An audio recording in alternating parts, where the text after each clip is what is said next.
Okay, give me 1 second. Let me see if Erica can get on here with me.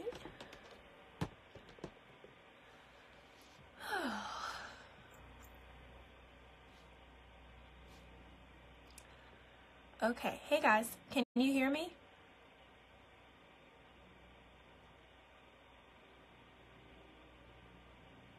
Hi.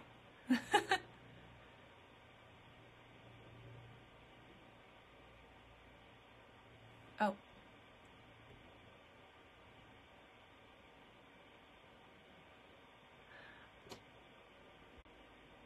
okay. Let's see if this works. Oh, add. No.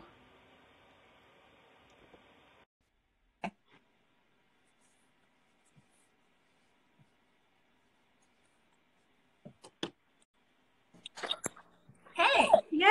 it worked. That wasn't too bad at all. No, we did it. We figured it out. Yes, yes. How are you? Good. So we've actually never talked in person, I don't think. Never. No, just on DM and like on Facebook and stuff. Yeah. It's good to meet you. You too. I've stalked you because all you guys who are watching her feed is amazing. And Thank you. I meant to tell you, I wish so badly I had found your feed back with my first kid. So I'm 2 kids in now. I still feel like I know nothing about labor. Yeah. But what I've learned is from your feed. Oh, thank you. Well, that means a lot. Thank you. You're welcome. Well, did you want to just I know today what we're going to do, guys, is just, Erica actually gave me this idea to just kind of talk about her birth story. So I'm going to let her kind of lead most of it. But did you want to just go ahead and kind of introduce yourself and tell people where you're from and like how many kids you got, blah, blah, blah, what you do, all that kind of stuff. So the gist. Yes. Hi guys, I'm Erica. I run Mum Break. I share way too much on Instagram, and that's what I love doing. I have 2 kids. One is, hold on, this is gonna bite me in the butt. I have a 9-month-old and a 3+ something year old. She just turned 3 in September. Yeah. Cool.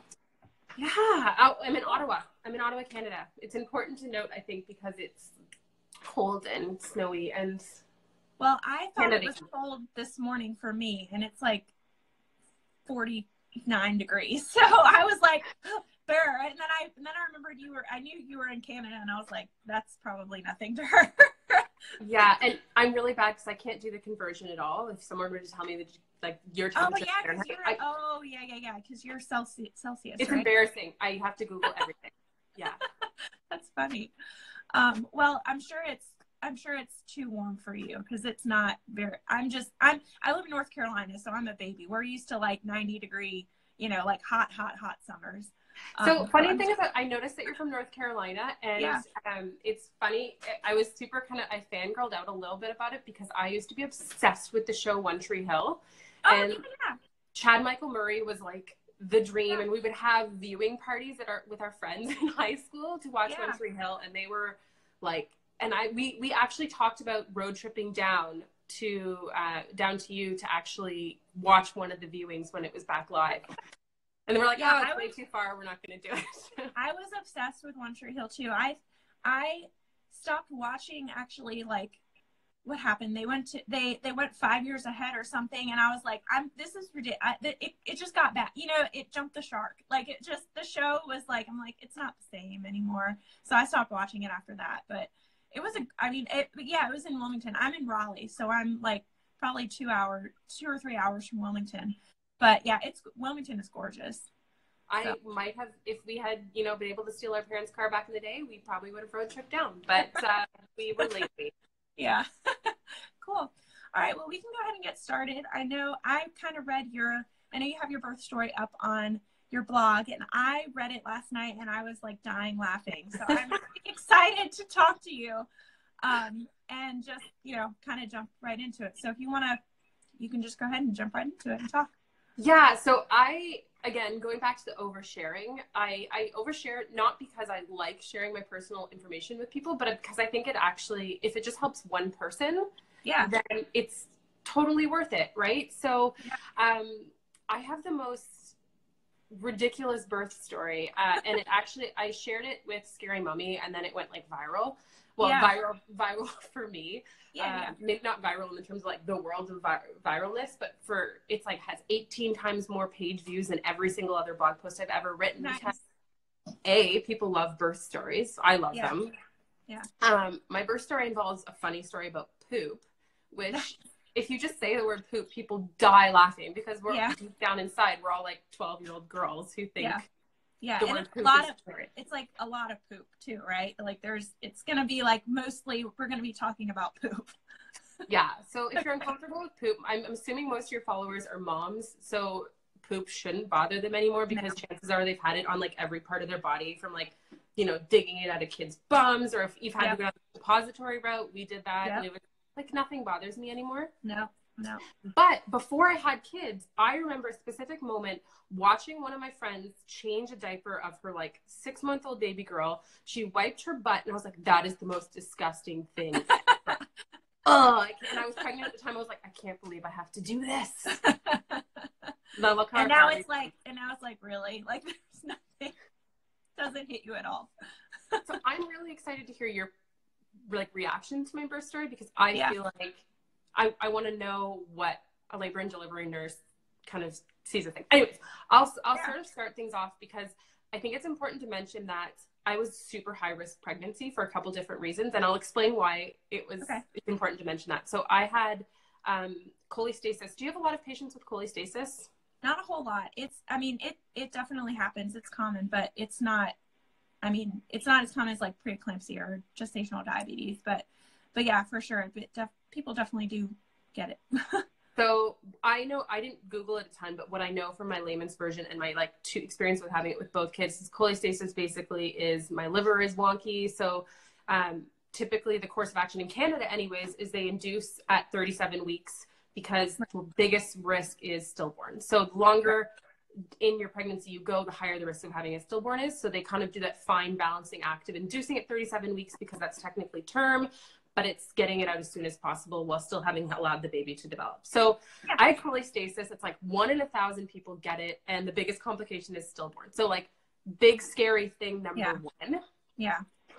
Big, scary, high risk thing number two, which I'm curious to see if you've ever experienced this, is I'm a hemophilia carrier. So have you ever had a hemophilia carrier patient? I'm sure I have, but I would have to like Google it myself now. I've talked to so many people about birth stories, so I find them hilarious. But I've never met anybody who has it. And basically it's like, for people watching who like, I don't understand medical stuff. I'm not medically a person at all. Yeah. But it's like, if you think about all the royal British family who, if you like fall and you get a bruise, then you may not stop bleeding, and you may bleed internally and it may not stop. So if you think about how that affects a baby, you have to like, there's probably a problem with clotting. Exactly. It's just a blood disorder clotting thing. So it's things like you can't put IVs in the baby, and you can't use forceps with the baby because you basically could kill them. But I'm surprised actually that they let you get, because you had an epidural with your birth, right? I'm surprised that they actually were okay with that. Because a lot of times if you have bleeding disorders, they're like, we can't put a big old needle in your back. Yeah. So it's because women can't technically have it, we're the carriers. So I had to go to a special, we have 4 hospitals here in Ottawa. I had to go to a special hospital because it's the only place that did the genetic testing in like Canada. And it was this big whole thing. Like my OB has almost never seen it. It's just so rare. And it's such a scary, catastrophic thing that could happen. Yeah. That I had these 2 crazy, scary things for the baby. And one of my biggest concerns was pooping on the table. Yeah. Yeah. So. How ridiculous is that in hindsight? I'm an idiot. It is, but it's not. Everybody, I feel like if you're a second or third or fourth time mom, it's like you're not as concerned about pooping. But I know with first time moms, that is like, it's very, very common. They're just very worried about the poop and what's going to happen. It's so ridiculous. So that was one of my biggest things. So this was my second baby too. And I was so my first pregnancy was like fast and aggressive. And it was just, the delivery was just really kind of catastrophic. So I just sort of blocked it all out. And this time I had an epidural I was just like milking it for all it was worth. I got the little button that controlled how much epidural I got. And I just anytime I felt anything, not even pain, I was like, oh, I can feel one toe. Cranked it. It's like, I'm not going to. Well, why not? I had this giant thing in my back. I might as well. Yeah. Yeah. My personal thing. I had a natural induction, the first one, and it was just like, anyways, it was awful. So this time I was like, I'm not going to feel a thing. But I was so concerned about poop. Anyways, I'm getting a little off track. Okay. Maybe I should say, the reason I tell you guys about the high risk stuff is because I just wanted to put in perspective that going into it, I was less worried about the high risk stuff, more worried about having to have a nurse wipe my bum. Yeah. Which is, it's saying it out loud now after the fact. And I have so many friends who are about to become moms for the first time or and they're saying the same thing. They're so scared about pooping. But I have these 2 life-threatening things for my baby, and I'm worried about poop when billions of people poop every single day. Yeah. We literally all do it. Yeah. Yeah. Anyway, so I go back to my epidural. I was induced for this one as well because of all my high-risk funny stuff. I couldn't feel a single thing. I was trapped in the bed, comfortably listening to music, chatting with the nurse. Like it was like a vacation away from my toddler. It was so lovely because I was so drugged up. Yeah. And it had been like a couple of days. It took a while because it was early too, right? I was 38 weeks when I was induced. Yeah. So the baby just wasn't ready, but he needed to come out to keep him safe. Yeah. And so we're at like day 2 of sitting in a hospital bed, basically. And all of a sudden I'm like, oh shit, I'm pooping. Every contraction, I couldn't feel anything, but I could feel that I was pooping. I was like, what do I do? I'm like, the bathroom was like, I could reach it. Yeah. It was a stone throw away. And you can't get up because your legs are numb. Yeah. I'm trapped, and I'm so lucid because I've had these drugs. I can't feel pain. So I'm very conscious of everything that's going around. Whereas with my first delivery, I had no drugs, and I was so like in so much pain and so crazy, like I'm going to die. I'm in so much pain. Yeah. I didn't feel or care about what was going on. I didn't care at all. I was just like, just get this thing out of me. But this time I'm sitting there listening to my like Spotify playlist being like, oh, another contraction's coming. I'm pooping. What do I do? And it's funny because a lot of people say that, like, that's a good indication that baby's like right there. We need to check you because you're probably about to deliver. But I think in your case, that's not, it was actually poop. Like it was probably baby right behind the poop, but it was like you're pooping as baby's coming down. And because I knew I was being induced, so every single other woman who's like near the end or maybe like, or if you're about to be induced, what do? You think about poop, you like try to poop. So I knew I was induced and I knew it would be a while. So I was like, I have to poop. So I did everything in 3 days I could to poop. Oh. I was like, I am not pooping on this table. I will poop before I go to the hospital. I knew the day I was being induced. So I had this like it's your life goal. I was like, get this poop out. Meanwhile, I'm like not worried about like the blood and other junk that's coming out of me. I'm worried about the friggin' poop. Again, something billions of people do every day. But so I had this whole like lead up to 3 days of mentally preparing myself. Freaking poop, Erica. Get this stuff. It's all I could think about. And then I got induced, or then I got my epidural, and I was like, well, it's game over now. I hope I gotta hold this in until this baby comes out. And that's not what happened. It sounds like. Then we get to the good part. So it's important to note, I think that, and I wonder if you'll appreciate this, because I delivered almost immediately at shift change. Mm-hmm. So I had spent this wonderful like day with this awesome nurse who I really, really liked. We chatted a lot because again, I had a really, really effective epidural. So we just talked and, shot the shit. And it was like 10 minutes before she had to go home for the day. Yeah. Like, okay. She's going home. She's going to relax. She's going home with her boyfriend. I think that's what it was. She was tired. She'd done so much for me. I really liked her. And then I was going to meet this new nurse who I had never met before. And I started pooping. So I'm like, fuck, what do I do? Sorry if there's kids listening. I try not to swear. Sorry. So Tiffany just said, you made my fear of pooping worse. Sorry, Tiffany. Hopefully by the end of this story, it'll come full circle. Yeah. I wish I could have put a poop pun in there somewhere. Anyways. Yeah.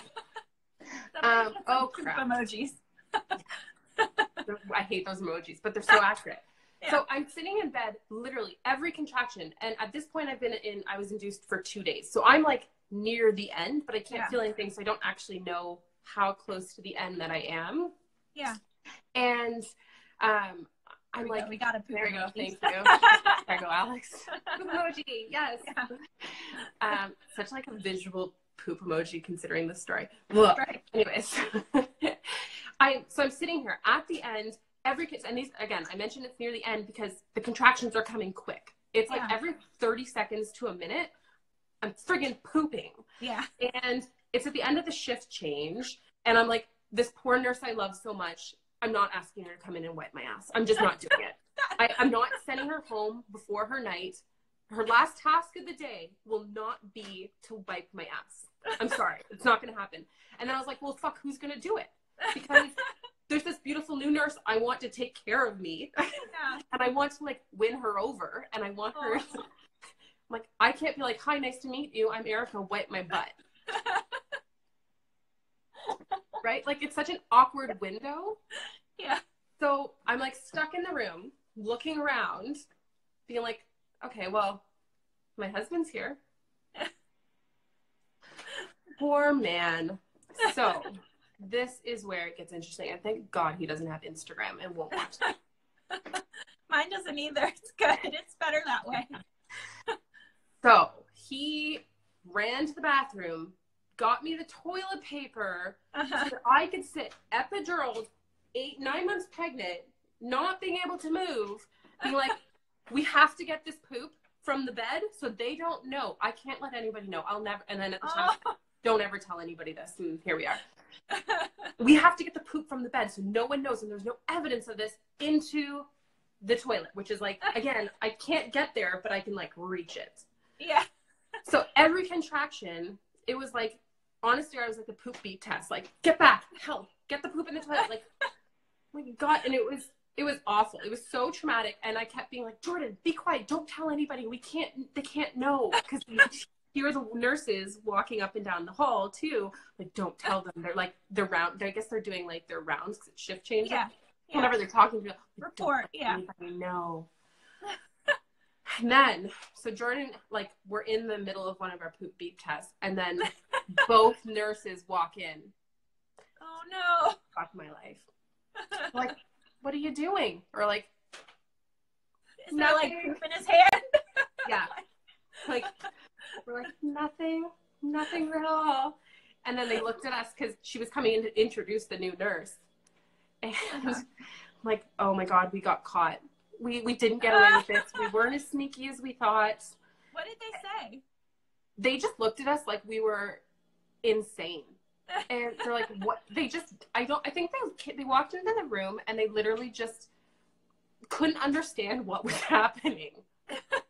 Yeah, I mean, just from my experience, obviously people poop all the time, but like I've never had that happen where it was like a cohesive, like, strategized, like, okay, let me get the poop from your butt and go to the toilet and throw it away so like nobody knows that you pooped. It was like Mission Impossible. I would probably be coming into your room and being like, what you doing? That face. That's exactly what they did. And the fact that it wasn't just one of them, it was both of them. Like their faces will be burned into my brain for eternity. Because it wasn't, but the nice thing, it wasn't a look of, and this is sort of where it comes full circle. It wasn't a look of judgment. It wasn't a look of like criticism or disgust. It was a look of like, oh, what's going on here? Yeah. And of course, then I told them the whole story because I was like, well, I'm caught now. I have to have to fix this. They're delivering my child. And then they checked me. And of course, they're like, oh, the head's right there. It's time to push. Yeah. That's why you were pooping. Yeah. I'm like, I held it off for 3 days, but then miraculously at the worst possible time. Aww. Anyway, so the whole reason why I actually shared this story is because, one, nobody ever warned me that when you poop in labor, it's not just while you're having the baby. It's like it can be before. And you will be potentially trapped on a table. Right. And the other reason is because in hindsight, I'm worried about, again, something that billions of people do every single day when I have these like two life-threatening things for my baby that I should have been worrying about. Right, exactly. Yeah, it's like, don't worry about it. Almost everybody does it. It's gonna be fine. So I'm curious, and I know a lot of people will probably wonder this. What sort of, and this is what I've asked, what percentage of people poop? So I think I said, I feel maybe it was my last Q&A or one before or something. And I mean, I don't know the statistics, like there hasn't been a study about it, but I would say just for me, probably it's like 60 to 70% of people. I mean, not everybody does, because I know a lot of people do like enemas at home, or they try to do it themselves, you know, kind of like how you try to do.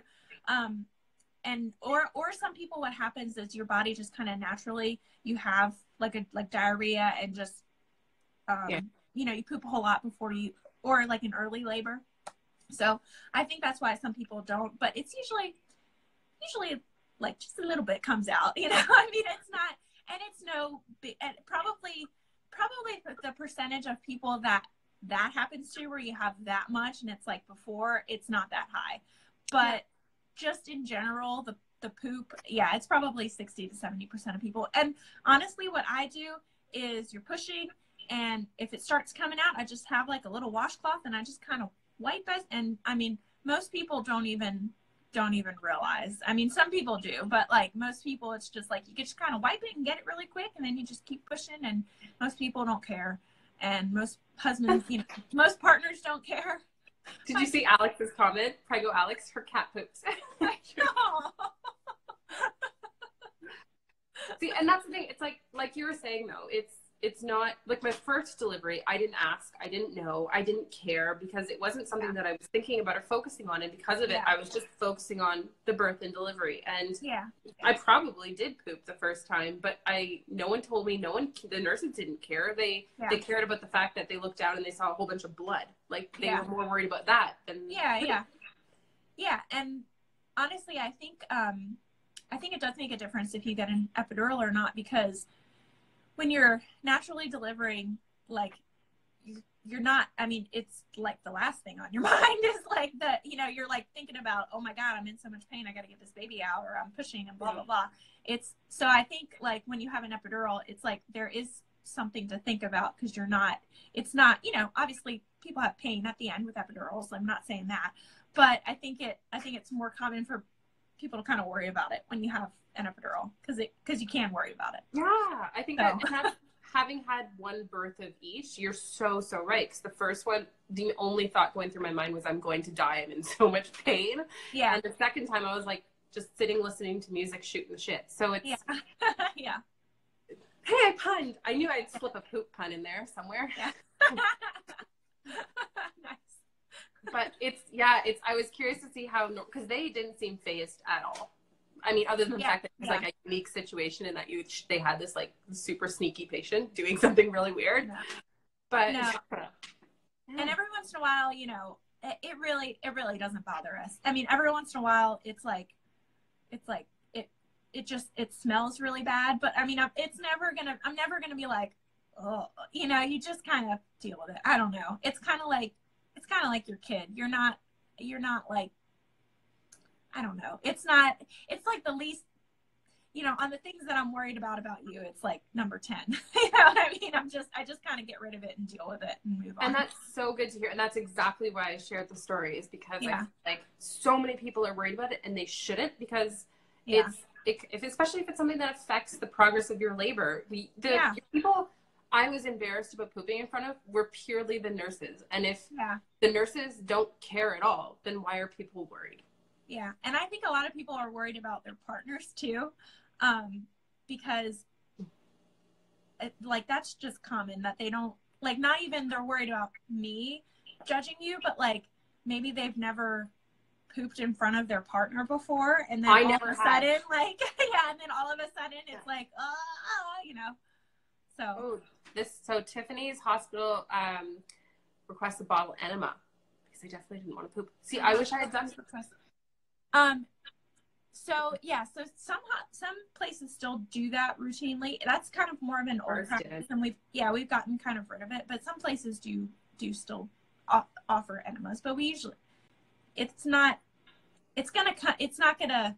It's gonna come out one way or the other. Because I feel like, but does poop really, like, it's not unsafe for delivery, right? Like, if you poop, there's no really medical reason other than the only patient I believe that I've ever witnessed, it wasn't even my patient, that it was an issue, is that she had, her bowel was, she had issues with her colon, and her bowel was really dilated, and she would just get really, really crazy constipated. So she had to kind of be, and she was in labor, so she had to kind of be like cleaned out.